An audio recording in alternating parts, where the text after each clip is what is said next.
کہتے ہیں کہ ایک مرتبہ افلاطون کے زمانے کا بادشاہ اپنے کچھ لوگوں کے ساتھ اس سے ملنے جنگل گیا۔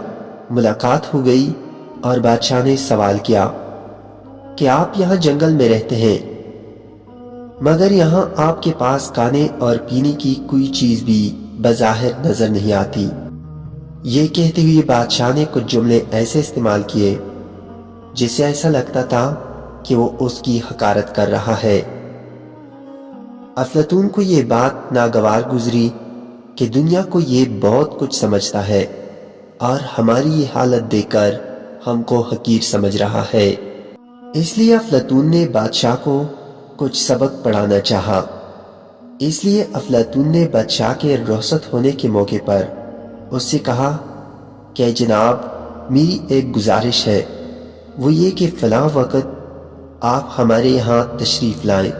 میں آپ کی دعوت کرنا چاہتا ہوں، اور صرف آپ کی نہیں، آپ کے تمام وزراء کی اور آپ کے مشیروں کی اور آپ کے فوجیوں کی، سب کی دعوت ہے۔ اس کی بات کا بادشاہ انکار بھی نہیں کر سکتا تھا، اس لیے اس نے افلاطون کی دعوت قبول کر لیا۔ اب جب وہ دعوت کا وقت آیا تو اپنے پورے لشکریوں اور وزراء کے ساتھ بادشاہ اس جنگل کی طرف چلنے لگا۔ جنگل کے قریب پہنچے تو دور ہی سے سب کو نظر آ رہا تھا کہ یہاں سے وہاں تک عظیم الشان قسم کی بلڈنگیں ہیں، راستے بنے نظر آ رہے ہیں، بہترین انتظامات نظر آ رہے ہیں، جنگل میں منگل ہو گیا ہے۔ یہ دیکھ کر سب لوگ حیران رہ گئے کہ چند دنوں کے اندر اتنی بلڈنگیں یہاں کس نے بنا دی ہیں، یہ راستے کس نے بنا دیے ہیں،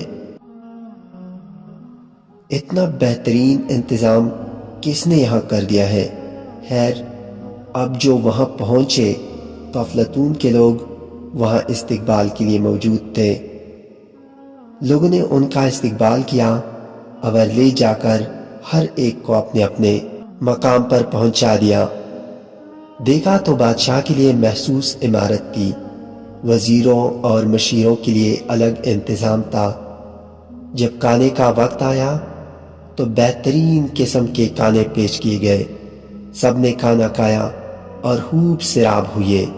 اور جب رات کا وقت آیا تو سب لوگ آرام کرنے اپنی اپنی بلڈنگوں میں پہنچ گئے اور سو گئے۔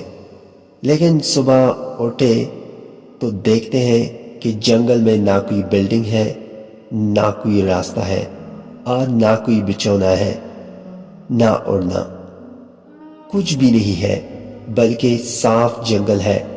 سب کے سب جنگل میں نیچے پڑے ہوئے ہیں، ادھر بادشاہ بھی نیچے پڑا ہوا ہے اور اس کے وزیر بھی نیچے پڑے ہوئے ہیں۔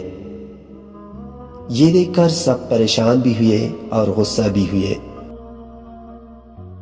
افلاطون نے کہا کہ جو کچھ تم نے دیکھا تھا وہ دراصل میرے خیال کا نتیجہ تھا، قوت خیالیہ کا کرشمہ تھا۔ قوت خیالیہ سے آپ کے ذہنوں میں میں نے یہ بلڈنگیں ڈال دی، یہ عجیب و غریب تماشا آپ کو دکھا دیا۔ حقیقت میں کچھ نہیں تھا۔ میں نے تم کو یہ بتانا چاہا کہ جب تم آخرت میں جاؤ گے تو یہ دنیا کی زیب و زینت، بلڈنگیں و عمارتیں جس سے تم سب کچھ سمجھتے ہو، اسی طرح محض ایک خیالی صورتیں نظر آئیں گی۔